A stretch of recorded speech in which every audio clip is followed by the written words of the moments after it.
Em meio a tantas lides, a tantos embates, a tantos conflitos, como é absolutamente natural no nosso dia a dia, no mundo da política, em que todos nós exercemos as nossas convicções, em alguns conflitos somos vitoriosos, em tantos outros não alcançamos a vitória, mas ainda assim mantemos a nossa disposição para o trabalho e mantemos o nosso compromisso em continuar representando e correspondendo à expectativa dos nossos contribuintes, da nossa sociedade, de todos aqueles e aquelas que confiaram o seu voto para que nós pudéssemos, aqui do Senado, representar o nosso Estado, representar o nosso país, dar a nossa contribuição ao debate nacional.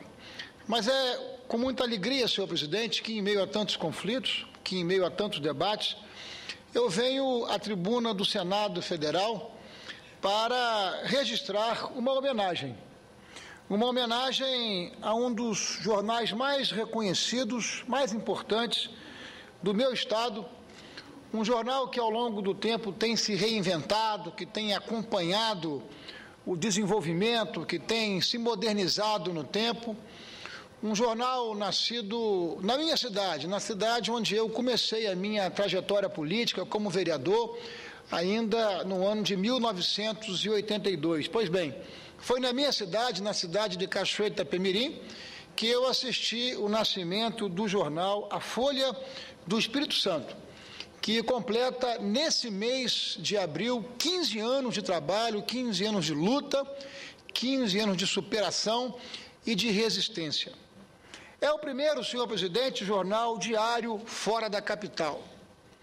É o primeiro jornal diário do interior do Espírito Santo. A nossa querida Folha do Espírito Santo tem sede na minha cidade, na cidade de Cachoeiro, mas não apenas tem a sua abrangência limitada ao município de Cachoeiro. Ela tem uma importância muito grande em toda a região sul do Espírito Santo, sendo um importante veículo na formação da opinião pública, na discussão de temas que são do absoluto interesse de toda a região sul do Espírito Santo. Ela tem debatido de forma corajosa, de forma independente, os assuntos que diz respeito ao dia a dia das pessoas e tem sido um veículo importante de discussão do desenvolvimento econômico e social de toda a região sul do meu querido estado do Espírito Santo. Não importa se o sul da montanha, não importa se o sul da planície, não importa se o sul das cidades ou se o sul, das regiões mais rural. A Folha do Espírito Santo, que faz, nesse mês de abril, 15 anos de fundação, ela tem tido uma participação das mais relevantes, sobretudo por sua independência, pela sua construção crítica ao longo da sua história e da sua existência. Uma característica que marca o seu início foi e é um projeto inovador e corajoso. Para se ter uma ideia do dinamismo da Folha do Espírito Santo, basta aqui dizermos que durante 5 anos, não satisfeito com uma edição diária, ela teve inclusive 2 edições diárias, uma edição matutina e uma edição vespertina, no momento em que a internet ainda não alcançava e não tinha a grande relevância que tem, como que antevendo a necessidade da informação em tempo real, não é? A Folha do Espírito Santo, portanto, pela manhã lançava um jornal com notícias e à tarde atualizava essas notícias nesse período em que a internet, em que a informação em tempo real, presidente Paim, ainda não era uma forma, uma ferramenta de você acessar a informação, como hoje, acolhida, por mais de 50% dos brasileiros que, através da internet, acessam informação em tempo real. Então, ela teve a capacidade de se antever no tempo, de se antecipar no tempo, e por isso a sua capacidade de ousar, a sua capacidade de ser empreendedora, sempre preocupada em levar a informação adequada e correta ao seu leitor. em muito pouco tempo fez história e faz história no nosso jornalismo. Antenada com os novos tempos, em que a informação ganha cada vez mais agilidade, foi o primeiro também diário eletrônico do Estado do Espírito Santo. Sob o comando firme e a competência do jornalista e empresário Jackson Rangel, soube conquistar os leitores com a marca da credibilidade, da confiança e da independência. Foi e é fundamental para a democratização da informação em meu Estado. Os mesmos passos são agora seguidos pela publicação semanal do grupo da revista Leia, uma leitura hoje indispensável entre os capixabas que necessitam aprofundar o seu conhecimento e a sua informação, não apenas daqueles fatos que fazem e que são importantes para o nosso dia a dia, mas o entretenimento, a cultura, enfim, uma revista absolutamente diversificada, com boa qualidade e com boa impressão. Não existe cidadania plena sem veículos de comunicação sólidos e independentes. É a força da imprensa, é o seu espírito crítico, é a sua capacidade de formação de opinião que sustentam a liberdade democrática e a participação popular. E esse é o papel que a Folha do Espírito Santo vem cumprindo à risca, com todo o seu profissionalismo. Ao empresário, portanto, Jackson Rangel, fundador da Folha, ao nosso querido Jackson Júnior, que comanda a revista Leia, a equipe de jornalistas e técnicos que fazem da Folha um jornal que orgulha a todos nós capixabas, os meus sinceros parabéns pelos seus primeiros 15 anos de uma vida devotada à informação, à boa informação, à informação livre, à informação crítica. Portanto, aqui do Senado eu faço o registro, dos 15 anos do jornal A Folha do Espírito Santo, por tudo que tem representado na formação do nosso Estado e por tudo que tem representado na região sul do meu Estado. Mas ouço com prazer o eminente senador Eduardo Suplicy. Prezado senador Ricardo Ferraz, quero aqui expressar a minha solidariedade aos cumprimentos que Vossa Excelência faz, tão merecidos à Folha do Espírito Santo. E Vossa Excelência retratou o histórico deste jornal, deste meio de comunicação tão importante no Estado do Espírito Santo. Mas eu gostaria também, senador Ricardo Ferraz, tendo em conta que ainda na tarde de hoje eu aqui fiz um pronunciamento, o presidente Paulo Paim, inclusive foi um dos que me aparteou, e é testemunha do fato de que o senador Jorge Viana, assim como a senadora Ana Amélia, comentaram o que eu mencionei da minha preocupação com respeito ao fato de não terem sido aprovados, seja o parecer do senador Benedetto de Lira, seja o voto em separado de Vossa Excelência, que, no meu entender, apresentou a proposta mais condizente com os passos na direção de maior racionalidade e enxugamento. E eu avalio que, inclusive, na direção, por exemplo, do que expressou o senador Pedro Simon, porque, como Vossa Excelência, no seu parecer e no seu voto, mencionava a continuidade de medidas de enxugamento relativas a estudos que poderiam ser feitos pela mesa diretora, pela diretoria geral, seja ali na área da polícia, na área da Interleges, na área da saúde e assim por diante. Mas aí aconteceu que todos nós testemunhamos, Vossa Excelência insistiu com o presidente Eunice de Oliveira para que ele fizesse a verificação nominal. Ele preferiu não fazê-lo. Mas, no a parte do senador Jorge Viana, o presidente Paulo Paim é testemunha, ele afirmou uma vez e reiterou que ele havia votado nos 2 votos. Primeiro, no relatório do senador Benedito Lira, que uma vez rejeitado, ele então avaliou como importante votar favoravelmente ao voto em separado de Vossa Excelência. Por que eu estou trazendo isso aqui em aparte a Vossa Excelência? Porque eu acabo de aqui ler qual foi o resultado da votação registrada pela Secretaria da Comissão de Constituição e Justiça. E aqui está,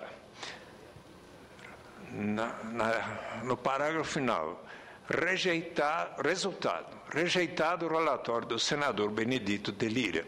Foram vencidos os senadores Benedito de Lira, Jorge Viana, Inácio Arruda, Romero Jucá, Francisco Donelis, Magno Malta e Lobão Filho. Prossegue. Rejeitado o voto em separado do senador Ricardo Ferraz. Votam vencidos os senadores Ricardo Ferraz, Aloysio Nunes Ferreira, Marta Suplicy, Eduardo Suplicy, Álvaro Dias e Armando Monteiro. Designado relator do vencido, o senador Pedro Táxi, que conclui pela rejeição do projeto. Ora, não está aqui registrado o voto do senador Jorge Viana. Como todos nós ali testemunhamos, após aquela... Quer dizer, quando estavam para ser votados 2 pareceres, o senador Pedro Simão, por exemplo, saiu. Acredito que também tenha saído, e isso é até fácil verificar, o senador Antônio Carlos Valadares e o senador Magno Malta, mas, no mínimo, o senador Ricardo Ferraz tivesse sido registrado, e eu acabo de telefonar para o senador Jorge Viana. Estou estranhando que o seu voto, aqui reiterado, não foi registrado. Se tivesse sido registrado, teria havido, no mínimo, 7 votos versus os outros 7, no mínimo. O senador Eunício de Oliveira teria que, então, desempatar, se é que não deu 7-6, em favor do parecer de Vossa Excelência. Então, eu há pouco conversei com o senador Jorge Viana, tendo notado isso, e eu vou pedir muito atenciosamente ao senador Eunício de Oliveira que ele possa estar atento. É possível que tenha cometido um deslize na contagem e não observou a mão levantada do senador Jorge Viana. Isso poderá até ser observado, às vezes a TV Senado, quando focaliza a imagem, quem sabe esteja lá registrado, pelo menos o senador Jorge Viana, aqui disse e reiterou que votou a favor do voto em separado de Vossa Excelência, que não foi registrado. Para sanar a dúvida, é claro que teria sido bom a verificação nominal, mas o presidente preferiu não fazê-lo. E eu agora fiquei com essa dúvida. Então, achei por bem compartilhar com Vossa Excelência. Quem sabe possamos dialogar com o senador Eunício de Oliveira para, se porventura estiver confirmado pela palavra do senador Jorge Viana, não foi computado o voto que ele afirmou e reiterou que tinha sido dado, mas não está aqui registrado. Então, eu queria transmitir a Vossa Excelência que tanto se empenhou para elaborar bem, e depois de tanto ter estudado, o voto em separado da reforma administrativa, senador Ricardo Ferraz. Senador Eduardo Suplicy, realmente não foi um final feliz. Foi um final carregado de frustração e de decepção. Porque, na prática, nós poderíamos tudo. Nós poderíamos aprovar o meu parecer, se assim entendesse os senhores senadores, como o melhor, porque, ao meu parecer, depois de muitos meses de estudo, e Vossa Excelência, quem presidiu não apenas a última subcomissão, mas Vossa Excelência foi membro da comissão no mandato anterior, em que este tema foi debatido, e nós estamos devendo uma satisfação à sociedade, porque esta é uma promessa que a Casa assumiu com a opinião pública, inclusive tendo contratado a Fundação Getúlio Vargas para que assessorasse os senadores e pudesse indicar a melhor ou as melhores alternativas, porque as instituições, não importa se públicas ou privadas, mundo afora, precisam ser refundadas à luz da nova e atual dinâmica das demandas sociais. E é preciso que nós tenhamos essa consciência, ou seja, o Senado não é propriedade de nenhum de nós individualmente. O Senado não é propriedade dos seus trabalhadores, o Senado é propriedade do contribuinte brasileiro. E nós precisamos estar antenados para aquilo que tem manifestado o contribuinte brasileiro. E chama a atenção algumas questões, senador Paim. Como pode o Senado brasileiro custar 3 vezes mais que custa o Senado francês? Então, foi nessa dimensão que nós fizemos um trabalho muito detalhado. O meu parecer, ele sinalizava uma possibilidade de economia de até 185 milhões de reais por ano. Uma expressiva contribuição que a nossa Casa estaria dando ao contribuinte brasileiro.